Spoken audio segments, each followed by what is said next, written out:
Почитувани присутни, добар ден и добре дојдовте на денешниот јавен состанок, кој што е прв за оваа година. Покрај реализираните активности на агенцијата во првиот квартал од оваа година, состанокот ќе бидат презентирани и наодите од истражувањата за начинот на известување за родово заснованото наследство на националните телевизии во 2023 година. По завршување на презентациите, ќе биде отворена панел дискусија на која ќе можете да поставувате прашања кои што се од ваш интерес.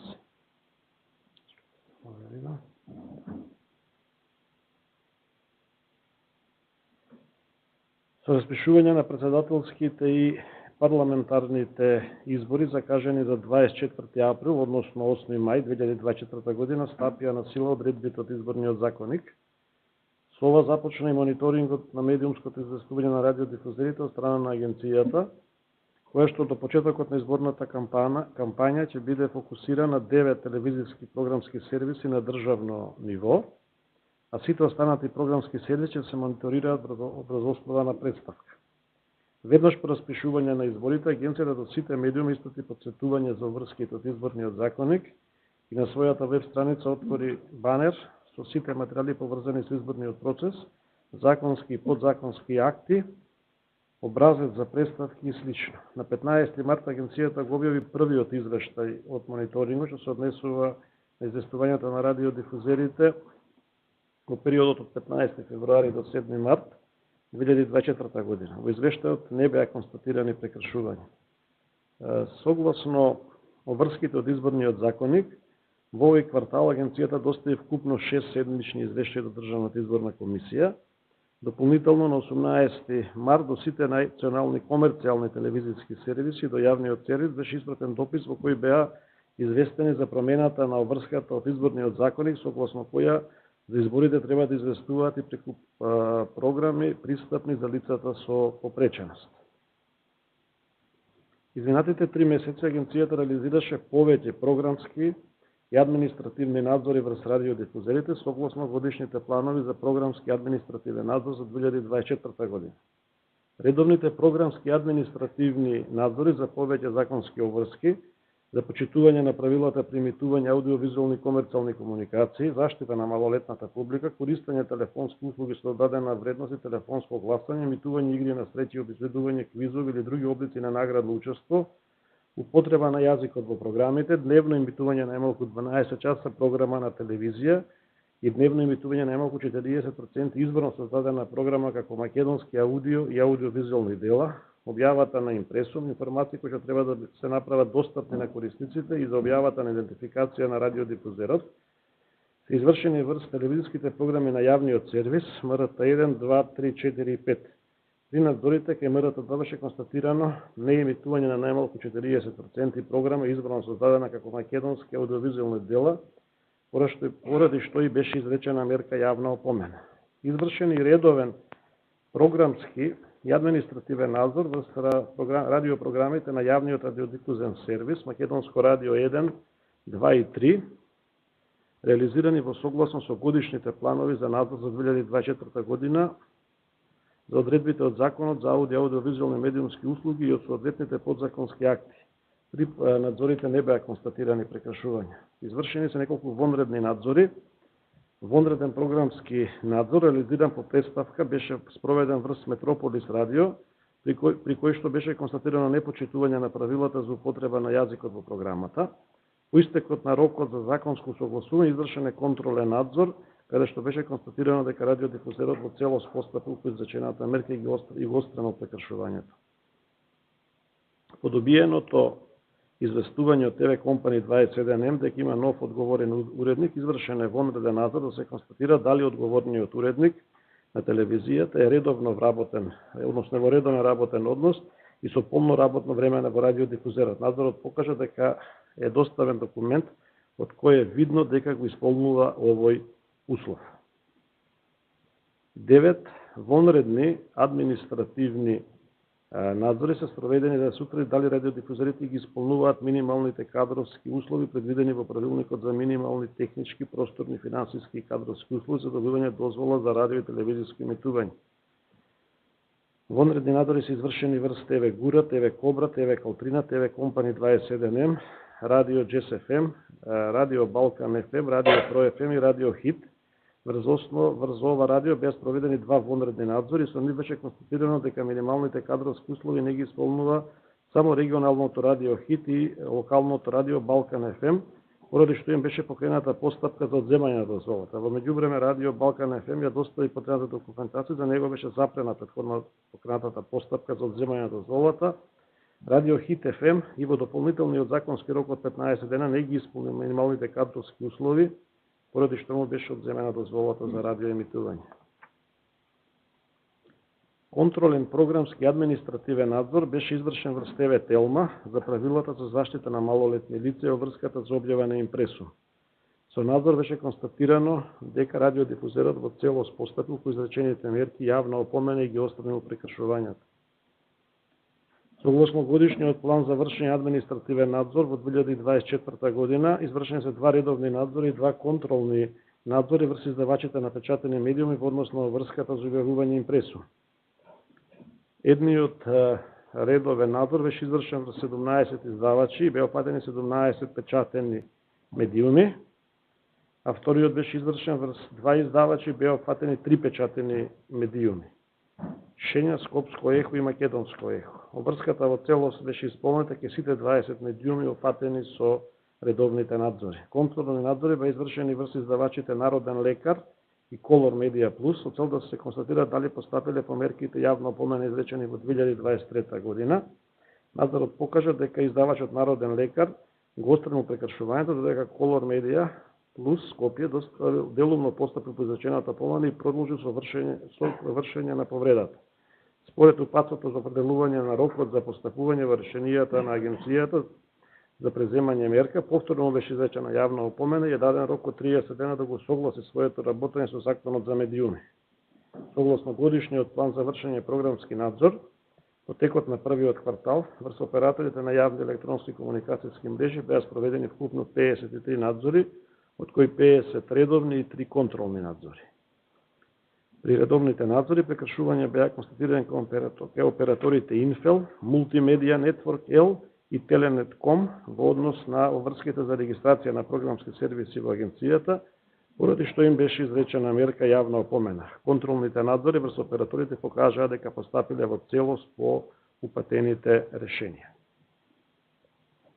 Советот на агенцијата, заради констатирање непочитување на одредбите на Законот за аудио и аудиовизуелни медиумски услуги, донесе две јавни отпомени, од кои едната за Метрополис Радио заради непочитување на правилата за употреба на јазикот во програмата и втората за МРТ2 заради неисполнување на обврската за дневно емитување најмалку 40% програма изворно создадена како македонски аудиовизуелни дела. За операторите на јавна електронска комуникацијска мрежа донесени се 3 решенија за опоменување и исклучување на реемитувањето на програмскиот сервис поради реемитување на програмски сервиси кои што не се регистрирани во агенцијата.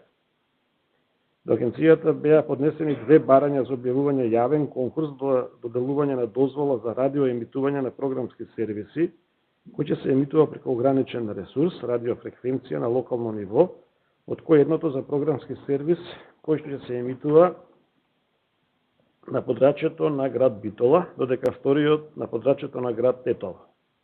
Поради распишаните председателски и парламентарни избори, Советот на агенцијата на 7-та седница, одржана на 28 февруари, донесе заклучок да се прекинат постапките по доставените две писмени барања до завршување на изборите, пошто истите ќе продолжат согласно законските одредби.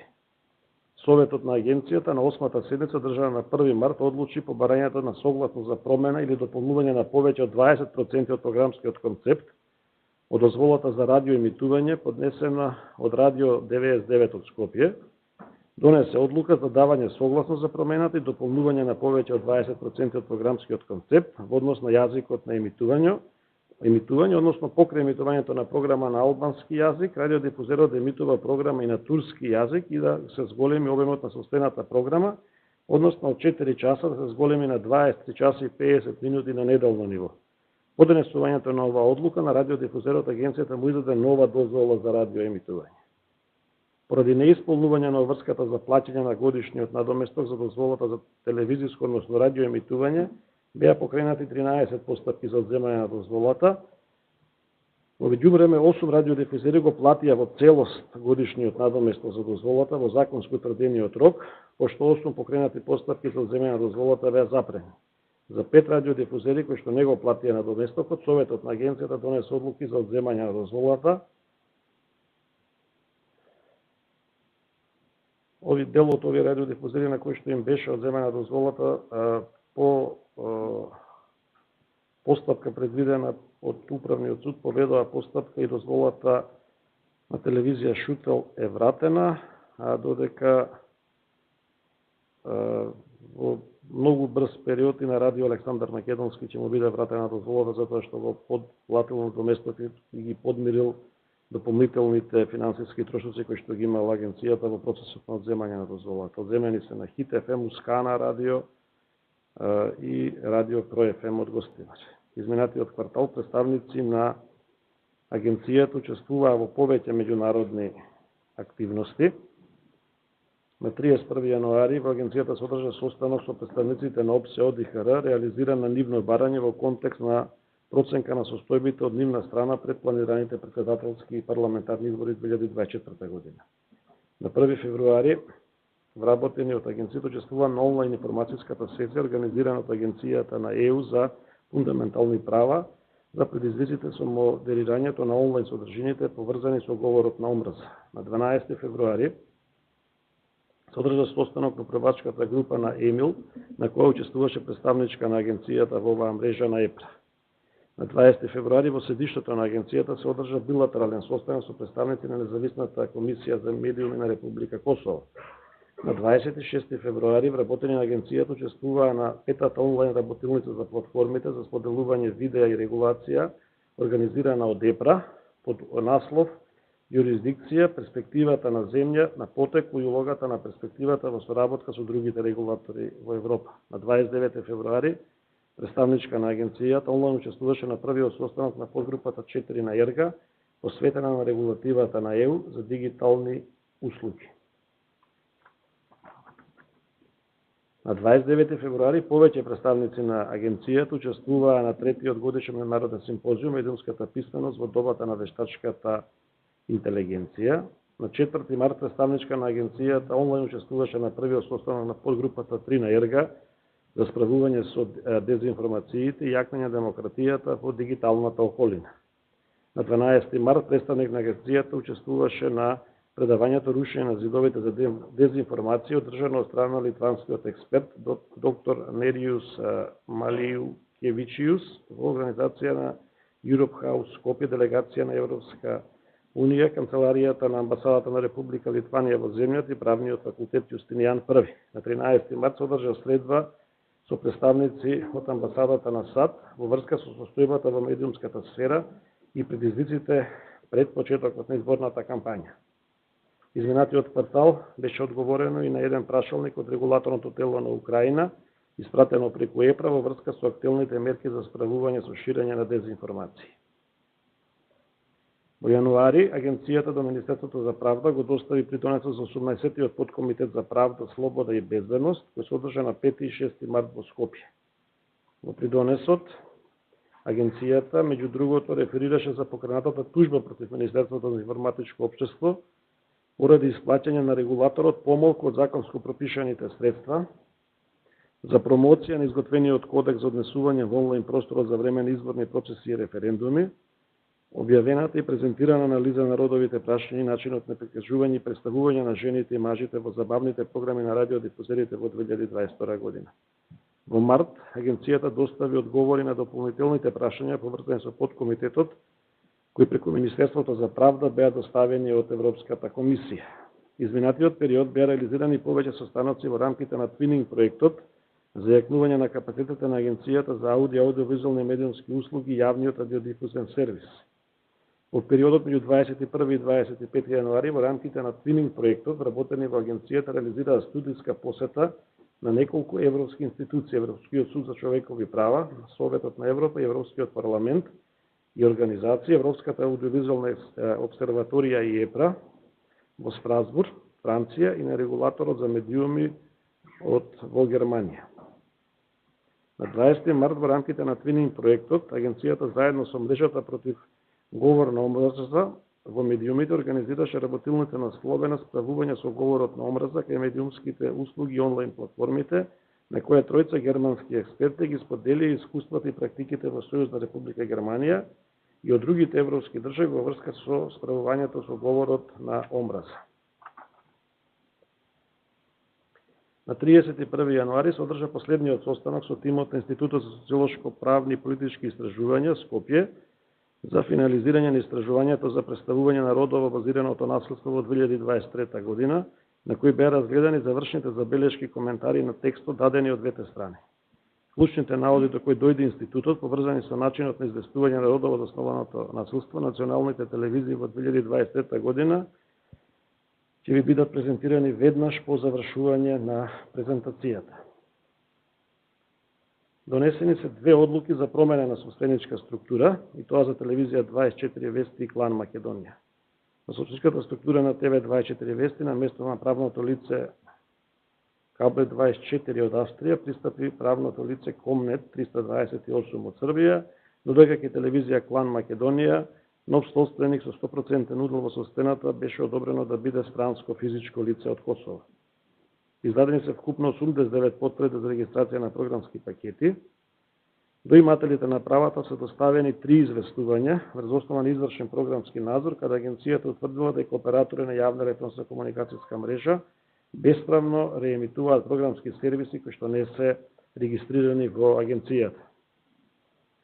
Почитувани присутни, почнувајќи од 2012 година, а согласно врските од Законот за еднакви можности на жените и мажите, агенцијата спроведува годишно истражување за родот во програмите на медиумите за кој е надлежна да врши надзор. Во 2023 година одлучивме истражувањето да се концентрира на начинот на известување за родово заснованото насилство на националните телевизии. Истражувањето содржи наоди од анализа за начинот на прикажување и представување на родово заснованото насилство во информативните програми на радиодифузерите. Со цел да се спроведи истражувањето, агенцијата преку јавна набавка го ангажираше Институтот за социолошки и политичко-правни истражувања, Универзитет Свети Кирил Методи во Скопје. Сега дава можност на представниците на институтот, на професор доктор Марија Марковиќ, професор доктор Елеонора Серафимовска и магистр Љуан Емери да не ги презентираат наудите од ова истражување. Повелете.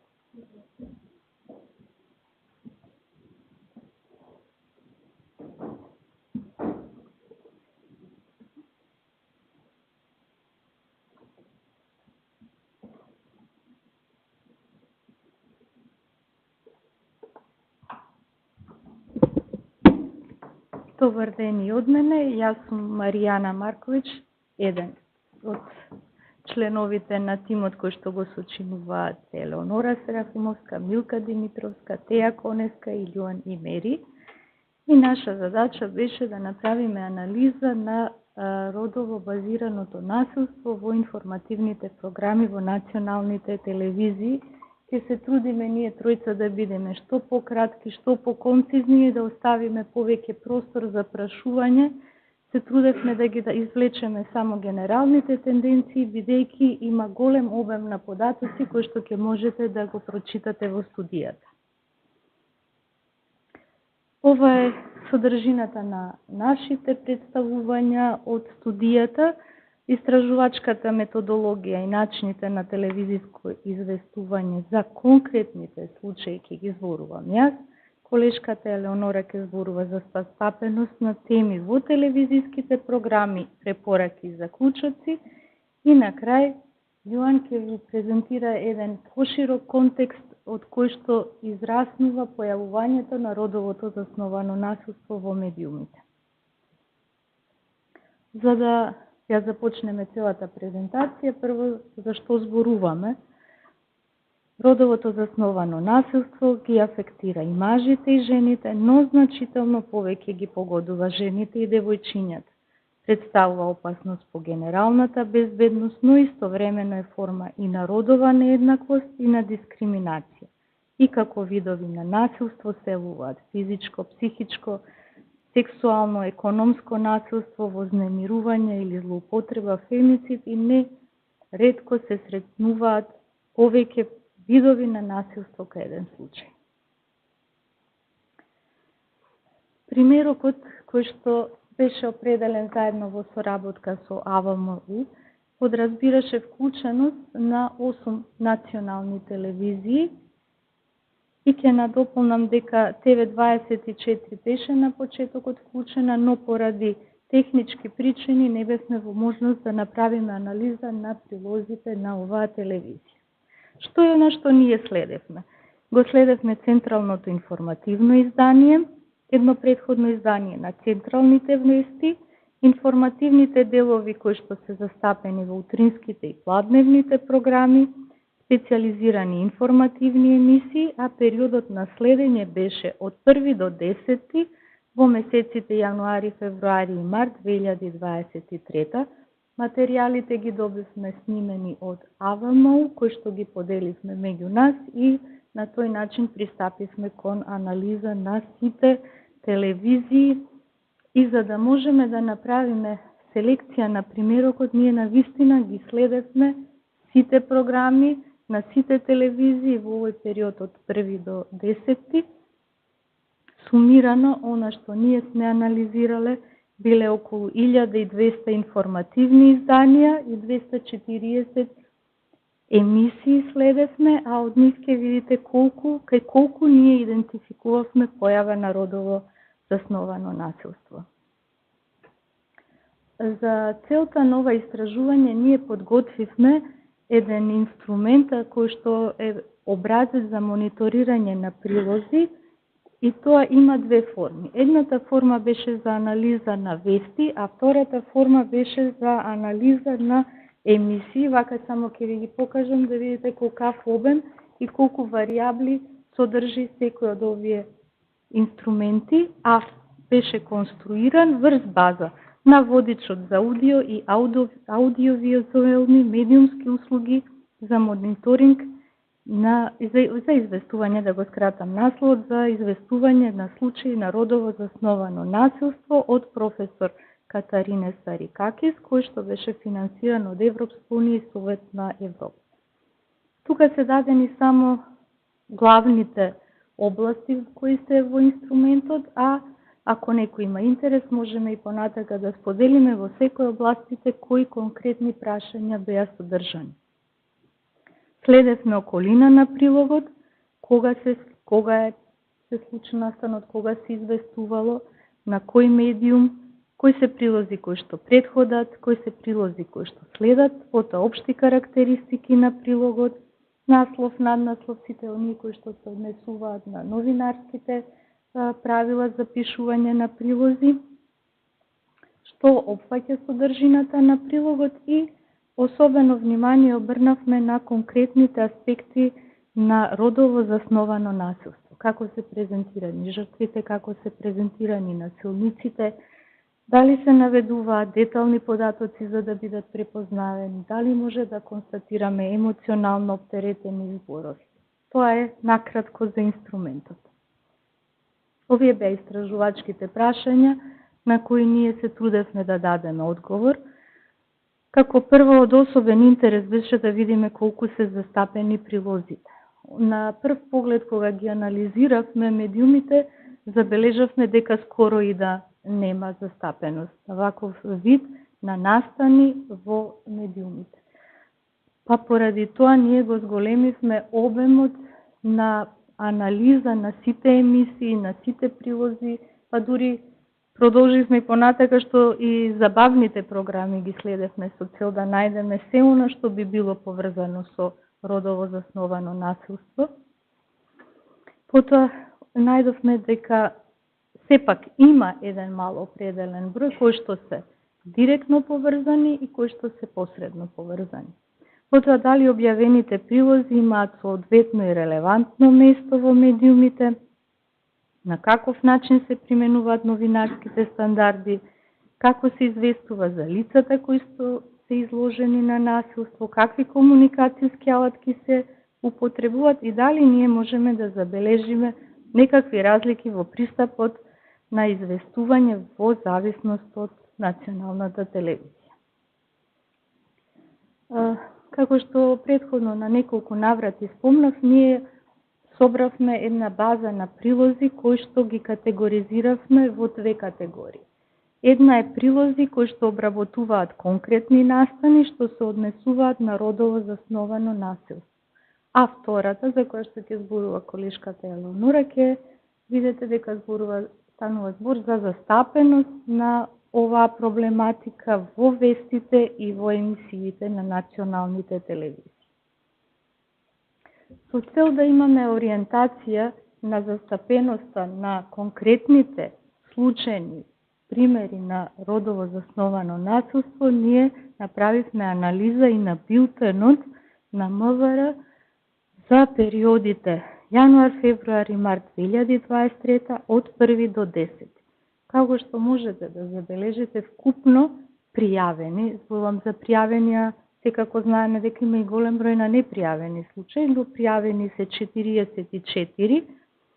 Од овие ние не сретнавме ниту еден застапен во овој период во кој што ние анализиравме. Има случај кој што го констатиравме дека бил присутен во извештајот на билтенот на МВР, но се однесува за настан кој што бил случен во 2022. Ова е генералната табела која што ги прикажува конкретните настани кои што се случиле и како медиумите известувале за нив. Купен број на прилози што детектиравме беа 22, во јануари забележувате немаме ништо, февруари 10, март 12 и понатака ќе забележите кога ќе зборува колешката дека во март како месец на жената оваа тема ќе биде многу застапена во емисиите.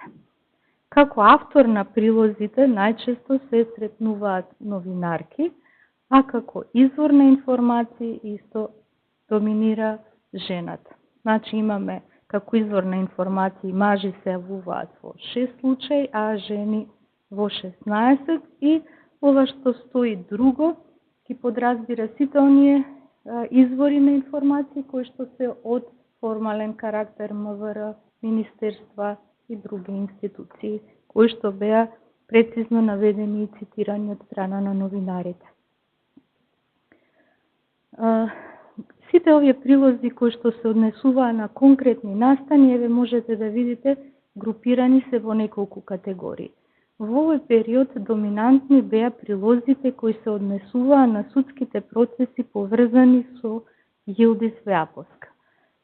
Колку за подсетување, станува збор за родилка која заради лекарска грешка останува без органи.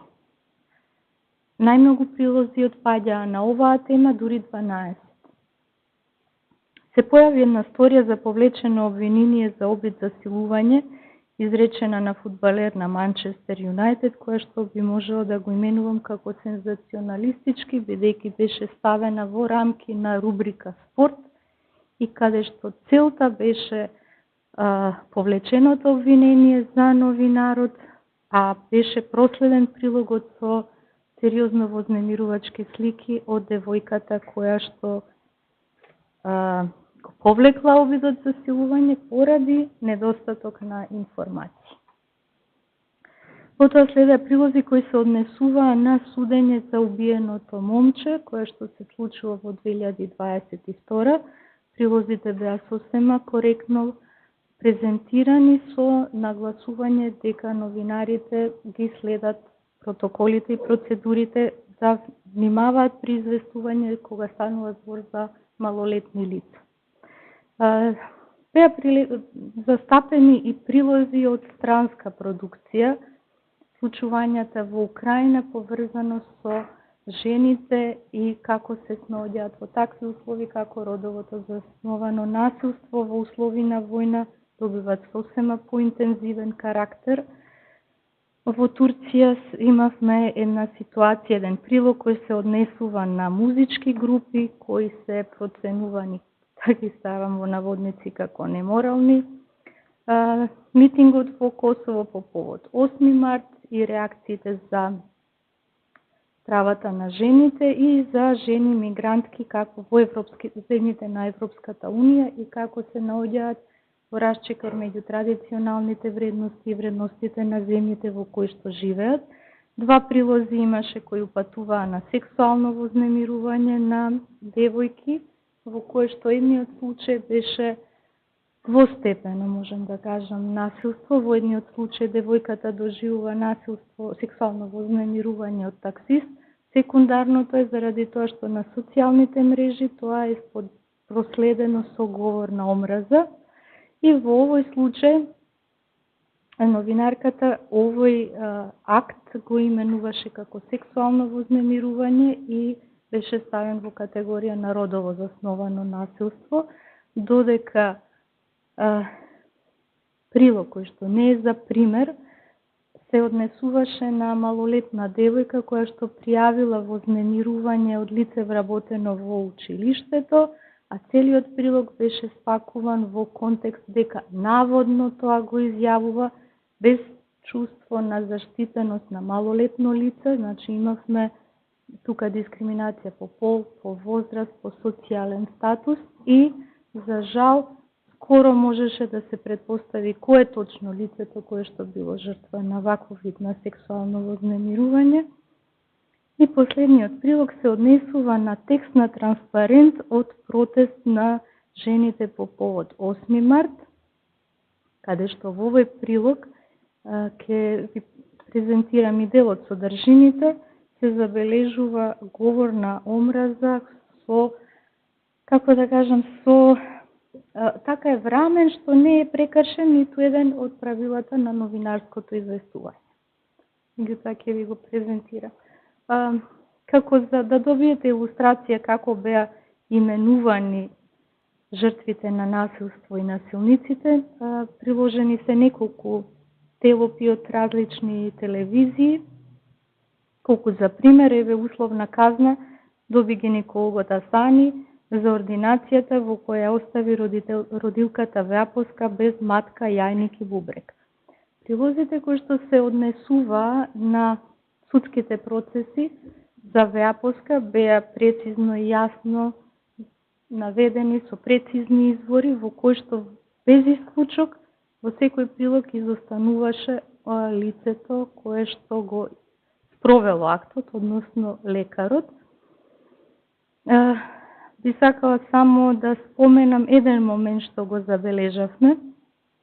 Вака е се спакувано како што треба, но во еден прилог се појави новинарка која што не можеше да се препознае од која телевизија, поставува прашање, зборува родилката дека што све и се случило, кои понатамошни здравствени проблеми ги има, а новинарката на тоа прашува, а кој друг орган ви е вас заболен, така да кој друг орган ви е опериран, или тоа беше прашањето во кое што беше навистина непријатна ситуација за Веапоска, која што беше дополнително вознемирена од едно можеби незначително прашање, но сепак длабоко беше вознемирена од, демек, да, уште нема некој посериозен орган кој што е одземен.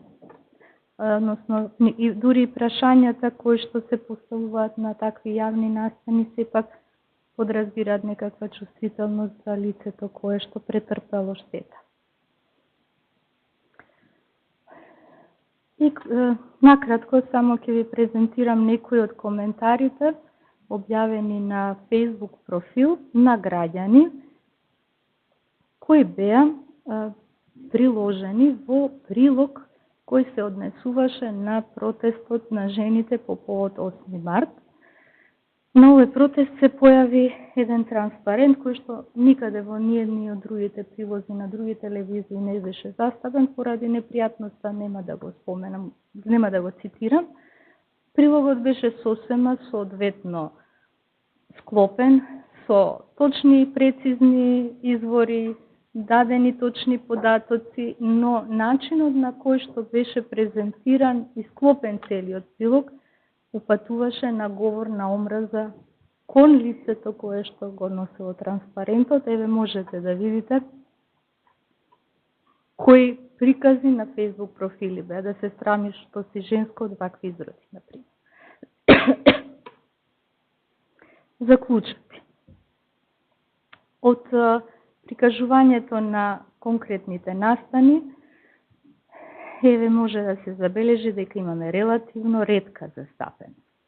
Најчесто не се именувани како родово засновано насилство, најчесто се емитуваат на крајот на информативните емисии, сместени се во околини кои што се однесуваат на судски процеси за криминал или во околина на спорадични актуелни теми, генерално се застапени стандардите и прилозите се најчесто во форма вест или извештај.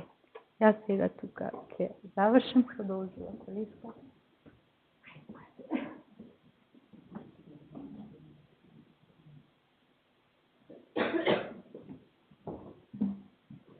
Здраво на сите.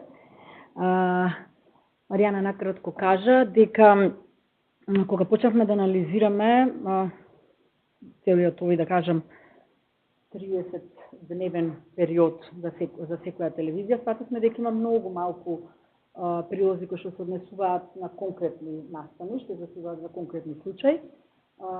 Секако го проширивме темата и се уште веќе методолошки коректни, дека ќе ги анализираме и оние прилози што ја третираат темата родово базирано насилство, без разлика дали е за некој конкретен настан или случај. И ако беа 22 прилози во однос на за конкретни случаи, овде беа 11 на сите телевизии за сите 3 месеци. Меѓутоа се појавија неколку емисии, бидејќи ги следевме на емисиите, поточно делови од емисии, немаше емисија која што целосно беше посветена на оваа тема, меѓутоа секако ја анализиравме во целата емисија, а особено делот кој што се однесува на оваа тема.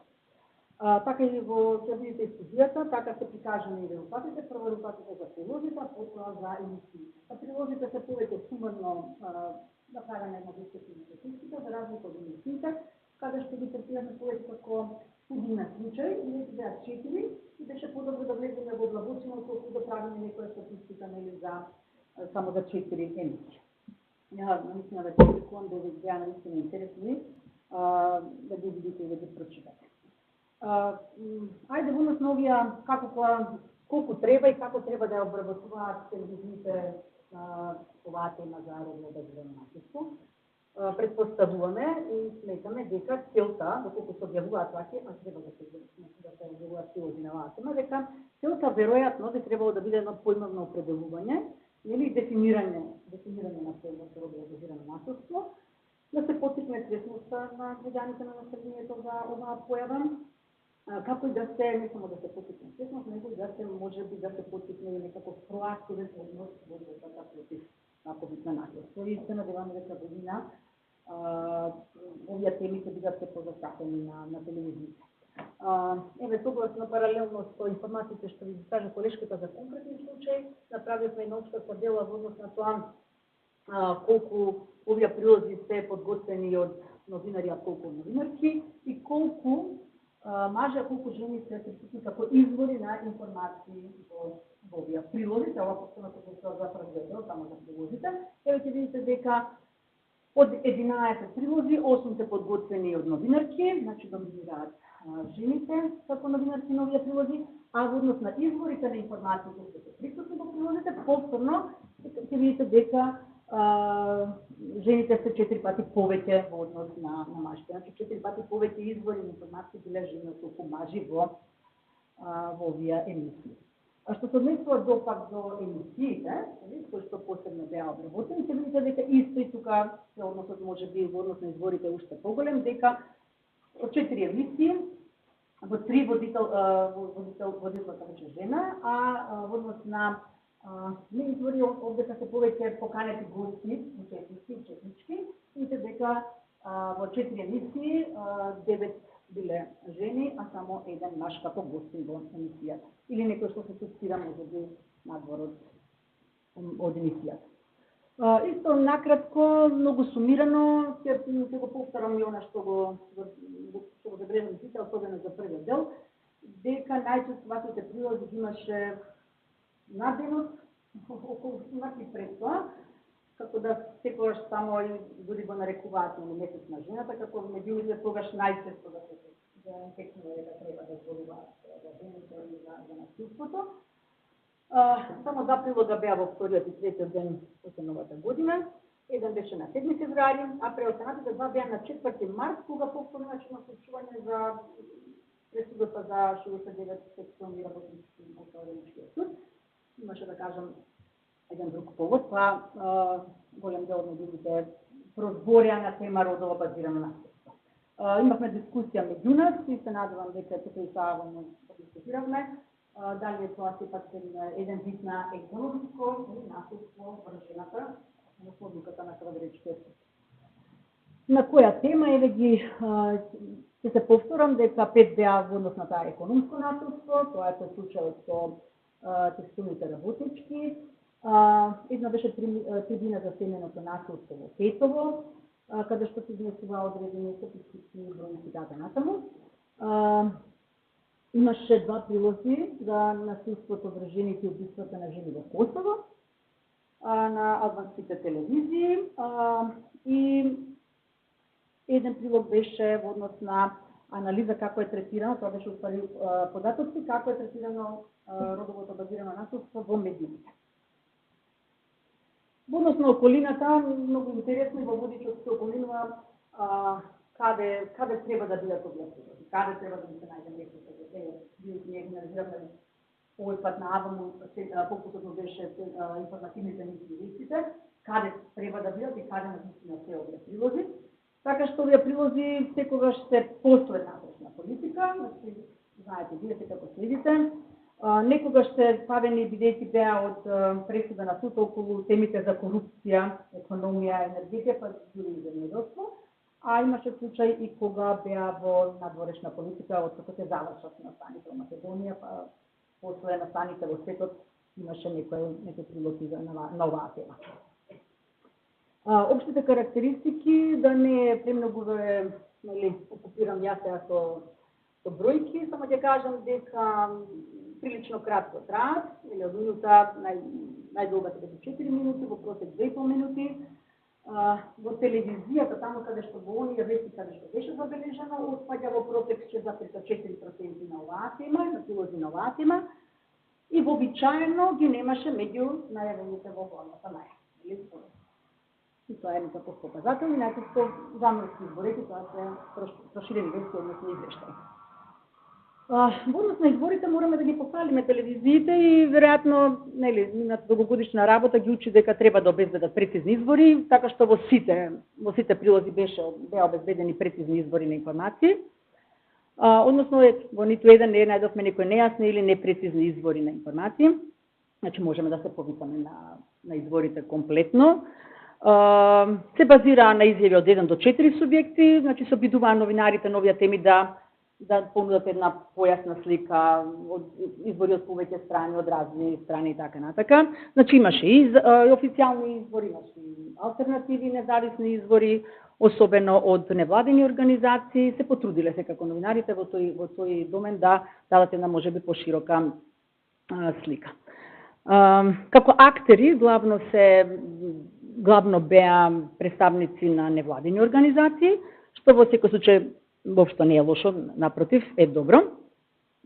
Немаше никакви во однос на емотивно оптеретени, отоварени зборови, пошто го следиме и тој дел, не можам да кажам дека тука новинарите направиле некоја грешка, дури можеме да ги пофалиме дека прилично беа прикажани во неутрален контекст. Типовите на насилство во овие емисии беа економско насилство, фемицидот беа спомнати, семеното насилство и психолошкото насилство. Интересно, во прилозите никогаш не се спомнуваше, освен со исклучок на еден прилог на МТВ, не се спомнуваше терминот родово засновано насилство, како конкретен термин, што верувам дека таквата практика мора да се напушти. Социјалната конструкција на поимите навистина е само првиот чекор, ако сакаме било што да предземеме луѓина како професионалци. Прво ние мораме да го одредиме поимот, да го дефинираме поимот, за да знаеме и кон што ќе се бориме. Така што, да, беа спомнати семејно насилство, убиство на жени, ова се цитирани, да кажам, се цитати во прилозите, има говорна омраза кон жени, стереотипи кон жени, дека се кршат работнички права, меѓутоа не и терминот родово базирано насилство. А во ниту еден тело, нели, доле што оди, не беше, и тој го сметаме како, ако во весникот насловот е оне што ја дава, го дава дискурсот, може би тело подолу е некој нешто што треба да биде начинот што треба да се разбере. Прилогот еве во ниеден делот не беше спомнат терминот родово засновано насилство. Бегам малку од микрофонот, ја гласно зборувам, така што е напад на уши. Ајде во однос на овој општествен социополитички контекст, ова се буквално цитати што беа проследени или од новинарката или од гостите што беа во прилозите. Цениме, ако водечи чисто го има, дека добра практика е да секогаш да се дефинира и контекстот во кој што се случува родовото базирано насилство, а тоа нам ни е показател како телевизиските куќи го ја врамуваат оваа тема. Значи, кој е прозорец што ни го даваат, како да на кој начин да разликуваме за оваа тема. Мислам дека многу добро и многу реално и многу вистинито ја пренесуваат содржината во Македонија, каква е во однос на оваа тема, што е тоа што во позадина во општеството се прави на општествен на политички план. Така да одбив се слушна, нели, и од новинарите и од гостите дека е редовна појава. Нели, ја повелам, ретко се слушаше, меѓутоа навистина беше многу реално пренесено, дека постои говор на омраза во Македонија кон жените и во политиката, дека на жените постојано се наметнува еве комплексот на помала вредност.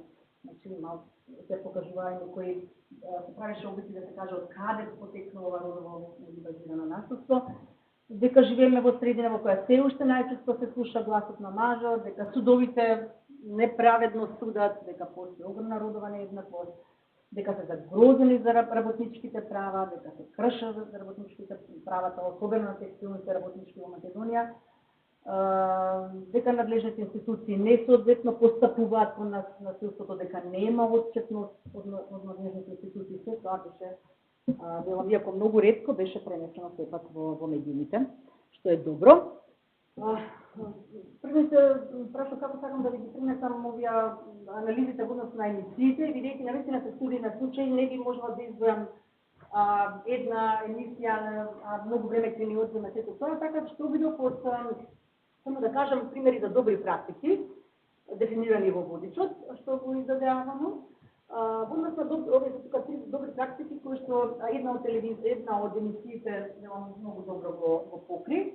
А тоа е давање целосна слика за тоа што е насилство, барање контекст на причините што водат кон родово засновано насилство и давање гласност на жената. Ќе забележите дека гостите што беа присутни, буквално беа експерти од различни области, сите жени, што даде буквално гласност на жените експерти.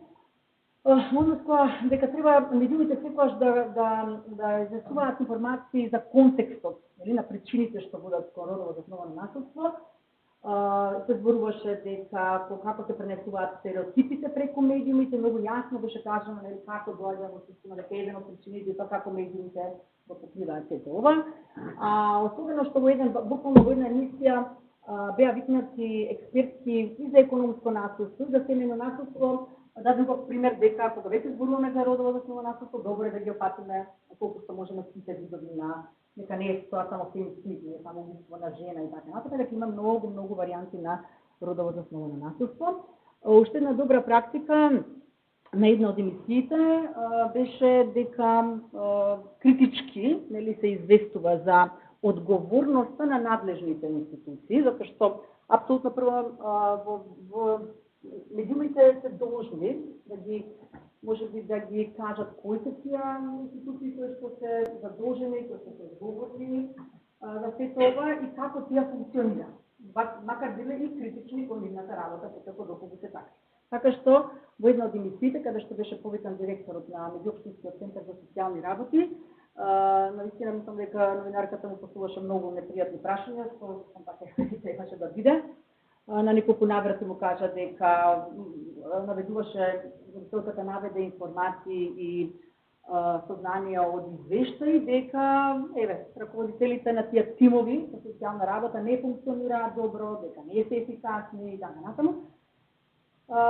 Земам беше ставено непријатна ситуација, меѓутоа тоа е улогата на медиумите, да бидат критични, критички настроени, особено кон надлежните институции, особено кога не си ја вршат надлежните институции својата работа. Ова беше единечен пример, за жал, се надевам дека има на многу повеќе такви примери.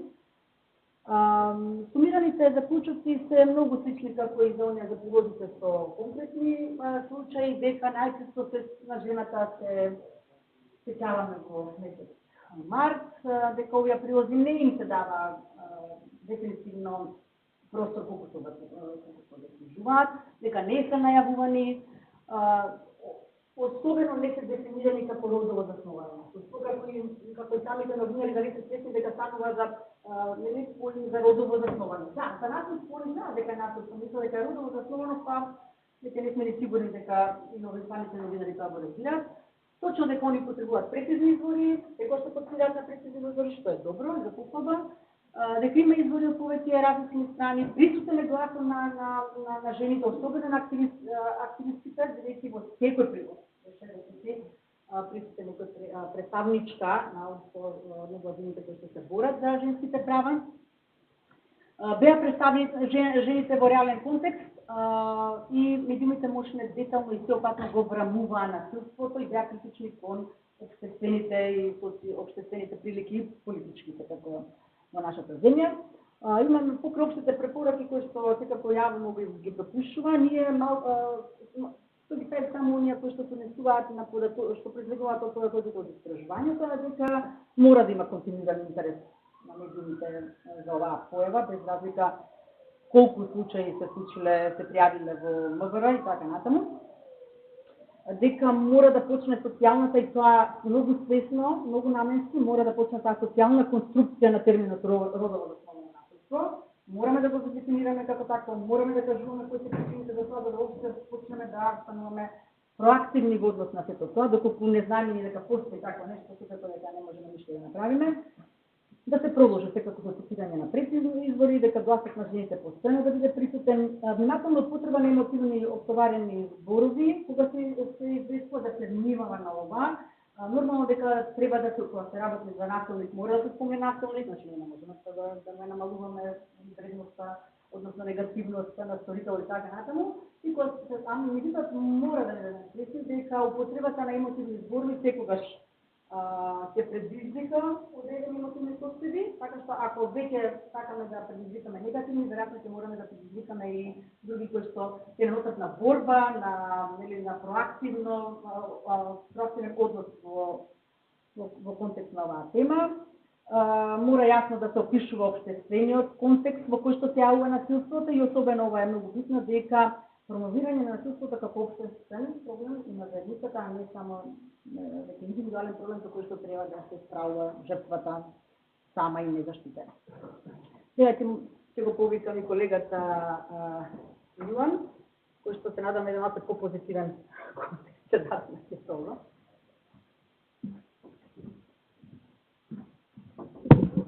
Ви благодарам. Знам дека е малку доцна и секогаш ќе предизвика зборуваш последен, ама тоа нека биде убавата вест. И исто да биде убава вест дека ќе бидам краток. Јас, како борец за човекови права, за разлика од професорките, малце поинаку ги гледав работите и инсистирав некако да го доловиме поширокиот контекст на нашето истражување. Имавме, забележавте дека гледавме многу телевизија, односно многу снимки, и тоа беше убаво, нешто моравме да гледавме, а нешто на вистина сакавме да гледаме. Ни беше пријатно, уживавме во тоа што го гледавме и од аспект на прилозите се разбира. Меѓутоа, ние живееме во нашето општество, нашата култура е таква каква што е. Меѓутоа, теоријата вели дека не постојат насилни култури, но постојат култури кои толерираат насилство. Постои општество и постојат општества кои го толерираат насилството. Насилството некако извира и од стереотипите и од предрасудите што сите ние некако ги имаме, понекогаш свесно, понекогаш несвесно. Меѓутоа, од стереотипите произлегува и насилството, значи може да доведе до насилство. А стереотипите најчесто доаѓаат од училиштето, од семејството, од врсниците, ама тука набројав, односно го хайлайтирав делот за медиумите. Значи и медиумите може да допринесат во хранење на нашите стереотипи и на нашите предрасуди. По истиот редослед, истата форма може да ја следат и стереотипите што ние ги имаме за жените, односно родовите стереотипи. Сега, додека гледав телевизија, односно снимки од телевизиите, забележавме многу изјави кои не ни беа директен фокус на истражувањето. Не беа директна, не ни беа примарна цел. Меѓутоа, ако не го разбравме контекстот, ако не гледаме како е малку пошироко, значи ако целодневно гледате телевизија и како борец за човекови права, не може да ви пројдат ваквите изјави. А вакви изјави имаше многу. Да речеме во детска емисија, водителот прашува: ти девојче што сакаш како еден подарок? Една барбирка, а ти момче еден робот. Црвеното е за девојчиња, синото е за момчиња. Го имаше многу често.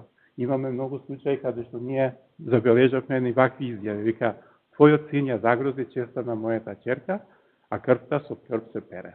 И такви многу други и слични изјави. Имавме и такви клишеја како прво па машко или емисии кои се насловуваат како од свече до шамар. Ово кажав за твојот син дека ја загрози честа на мојата ќерка. Ти тато вика: знаеш дека овој се плаши од жена му, не е храбар како таткото машко. Такви изјави имаше многу често. Сега, тоа што ние исто гледаме и како се обидуваме некако да го кажеме, дека никој не се раѓа насилен и дека насилството се учи.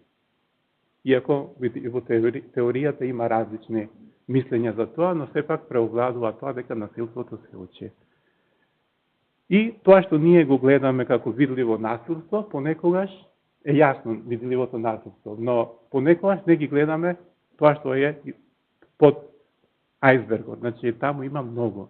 Ние живееме и нашите, се што имаме ние во животот и се што се случува во нашиот живот е во некаква интеракција со верата, со религијата, со традицијата, обичаите, ставовите кои ние ги имаме и нашите вредности. Понекогаш некои од овие се употребуваат, односно се злоупотребуваат за да ги постигнеме нашите цели, односно да го оправдаме насилството. Медиумите имаат клучна улога, огромна улога. Пред се во охрабрување да се пријави насилството. Значи, една од целите ние гледаме во медиумите дека мора да пријават насилство, да ги охрабрат жртвите да пријават насилство. А има многу бариери за тоа. Значи, бариерите се социокултурни, економската моќ на жените која е таква каква што е, за жал, правните пречки и психосоцијалната состојба на жената. Овие бариери, особено социокултурните бариери, многу често се поврзани и со поддршката која ја добива жената, односно жртвата од семејството, од пријателите, од друштвото, но и на тоа како гледа религијата на тоа, верата. Сега, многу е тешко да се биде жена. Значи, јас имам две деца, женски, и една жена, за малце ќе ги повркам. Значи, една жена, две деца, две керки. Сега, замислете како една жена може да пријави насилство, кога на телевизија, по неколку пати на ден, јас слуша ова изјава, ја гледа ова изјава, вика: Господ не ја опростува на сопругата, која поради својата тврдоглавост не прави отстапки од мажот.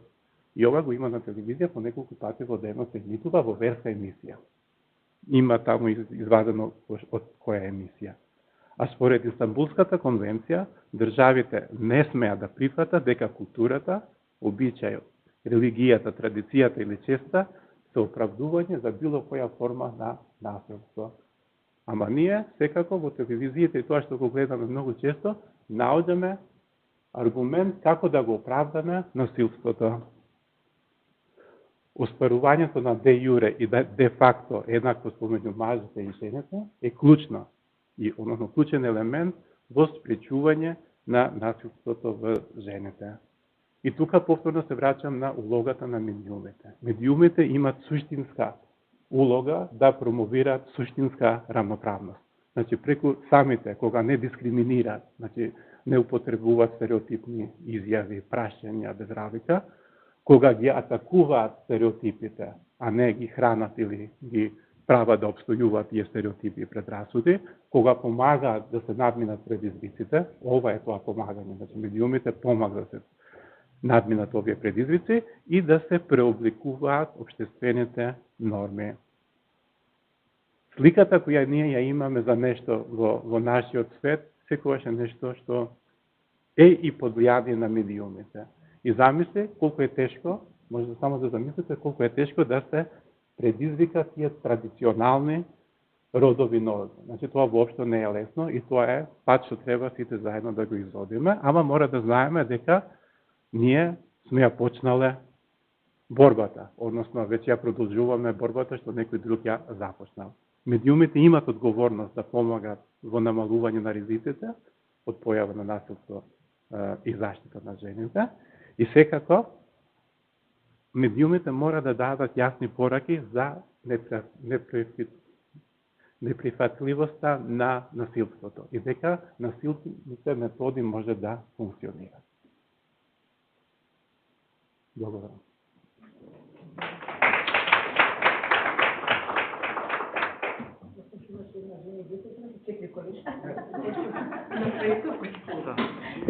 Благодарам. Сега може да се јавите за коментар или за прашање во врска со денешната презентација од институтот. Поведете.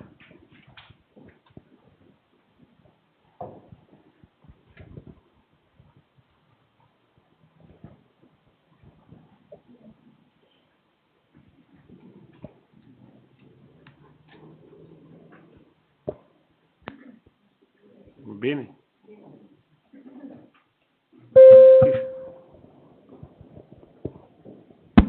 Добар ден, јас сум Арвен Саити, работам тука во агенцијата. Во вашето излагање приметив едно ставање на еднаквост на родово базирано насилство со насилство врз мажи и врз жени. Сакам да ве прашам, кога направите истражување, имаше некој обратен случај?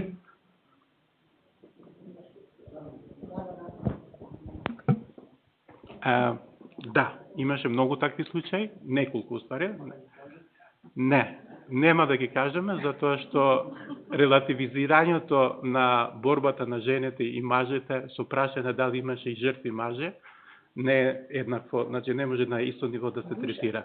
Значи тоа е една работа. Втора работа и самата конвенција ни вика дека насилството, родовото насилство несразмерно повеќе ги погода жените. Добро, самовата не стане стереотип. Нема да стане стереотип. Родово базирано насилство е насилство на мажите. Не. Значи, родово базирано насилство е секој насилство помеѓу различни пола. Меѓутоа, несразмерно повеќе ги засега жените. Само да ве подсетам дека според официјалните податоци на UN Women, секој 11 минути по една жена е убиена затоа што тоа е жена. Не се тоа маже, неко се жени. Еве замислете за неколку, не знам, сати, колку ние седиме тука, веќе неколку жени се веќе убиене.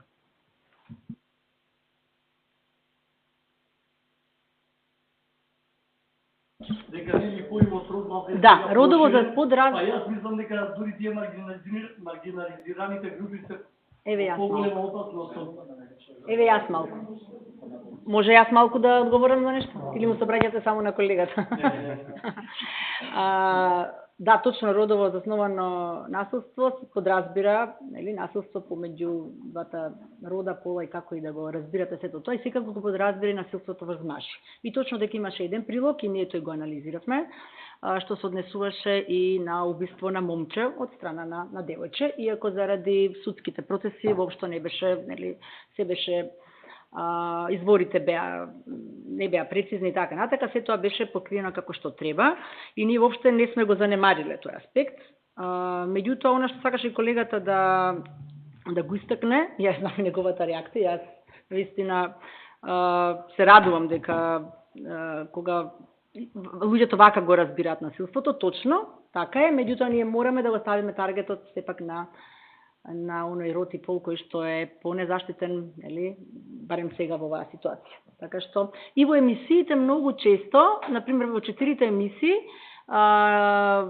водителките многу често ги присутните ги прашуваат дали тоа подразбира и насилство врз мажи и речиси сите одговараат да, подразбира, меѓутоа сите го истакнуваа моментот дека жените се далеку понезаштитени, што исто е, мислам дека добра практика.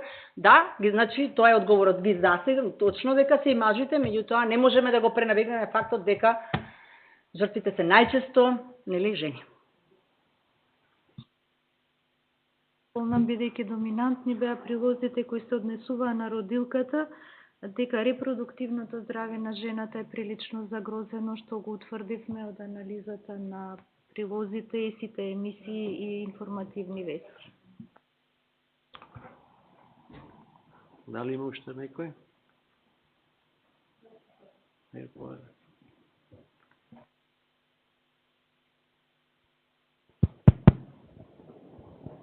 Свесни сме и самите вие кажавте колкава е големо влијанието на медиумите во врска со насилството. Вие ги анализиравте прилозите и ги анализиравте вестите. Би сакала следна можност да биде анализирање на програмите на националните телевизии. Затоа што во рамките на програмите, знаете, сите турски серии има, не знам, шпански серии и така натаму, каде што насилството, особено врз жените, е прикажано во многу лоша слика. Така што овдека најдовте и самите кажавте неколку прилози. Немаше многу, дури не може, тешко се извлекоа заклучоци. Но доколку се анализираат програмите кои што праќаат порака и се обраќаат до гледачите, и помладите и постарите, ќе забележиме, мислам, голем извор на насилство дека се прикажува.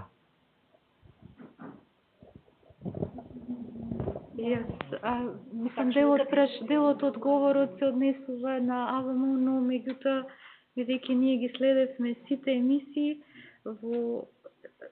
направивме анализа и на некои од тие емисии, но не ги вклучивме во овој извештај. Еве, например, и колегата исто спомна, наслов на емисија од забавен карактер беше од шамар до цвеќе, од цвеќе до шамар, во кое што беа интервјуирани познати личности. Што мислите ви? Дали жената треба да добие шамар или да добие цвеќе? За 8 март беше прашање на емисија, но пак ви кажувам, бидејќи моравме да се ограничиме во рамките на прецизираната тема на анализа, овие само ги складиравме за една друга прилика. И пак сега ќе се повикам на колегата, тој го даде поширокиот контекст, кој што ние заради ограниченоста на истражувањето не го направивме, односно во рамките на информативните емисии, да кажам, се е чисто, ако можам така да кажам. Што значи тоа? Дека се почитуваат новинарски стандарди, цитирани актери, извори, се е таму коректно.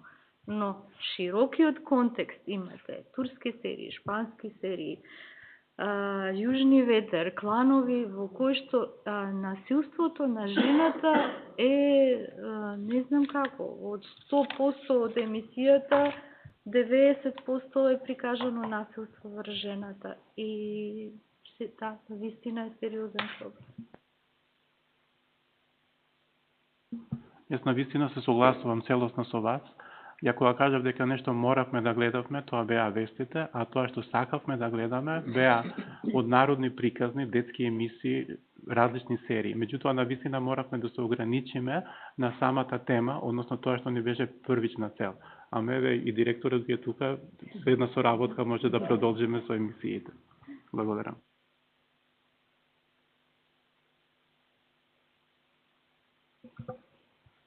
Ако нема, ви благодарам за присуството и се заблагодарувам на презентерите на денешната истрапна презентација. Благодариме на